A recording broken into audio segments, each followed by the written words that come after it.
Blue macaw, a tale of friendship. A young blue macaw is smuggled out of Brazil to America. Orphaned and alone, he's placed in a box that falls into the forest. Young Lisa discovers the box and instantly falls in love with the beautiful bird.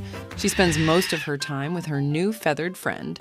He loves crackers, showers in the sink, and dancing with Lisa. As time passes, he becomes a chubby, cute macaw, but in all the fun, he forgets to learn how to fly.